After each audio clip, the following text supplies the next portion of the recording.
கரூரில் நடைபெற்று வரும் அகில இந்திய அளவிலான குடைப்பந்து போட்டியில் ஆண்கள் பிரிவில் ICF சென்னை, இந்திய விமானப்படை ஆகிய அணிகள் அரையிறுதிப் போட்டிக்கு தெரிவு பெற்றன. கரூர் குடைப்பந்து கிளப் சார்பில் 64ஆம் ஆண்டு LRG நாயுடு நினைவு கோப்பை மற்றும் 10ஆம் ஆண்டு கரூர் வைஷ்யா வங்கி கோப்பைக்கான போட்டிகள் கடந்த 22ஆம் தேதி தொடங்கி நடைபெற்று வருகின்றன. லீக் சுற்றுகள் நடைபெற்று இன்று காலிறுதிப் போட்டிகள் நடைபெற்றன. இதில் ICF சென்னை மற்றும் புதுடில்லி மத்திய ஆயுதப்படை காவலர் அணிகளுக்கிடையே நடைபெற்ற போட்டியில் ICF சென்னை அணி 86க்கு 56 என்ற புள்ளிகள் கணக்கில் புதுடில்லி மத்திய ஆயுதப்படை காவலர் அணியை வென்றது. மற்றொரு ஆட்டத்தில் இந்திய கப்பல் படை அணியும் இந்திய விமானப்படை அணியும் மோதின.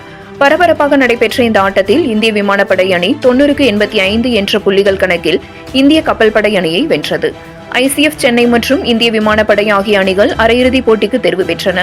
பெண்கள் பிரிவு போட்டியில் தென்மேற்கு ரயில்வே அணியும் வடக்கு ரயில்வே அணியும் மோதின.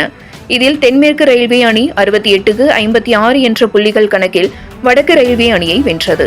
நாளை அரையிறுதிப் போட்டிகளும் நாளை மறுநாள் இறுதிப் போட்டிகளும் நடைபெற உள்ளன. 7 Green News செய்திகளுக்காக கரூர் மாவட்ட செய்தியாளர் சீனிவாசன்.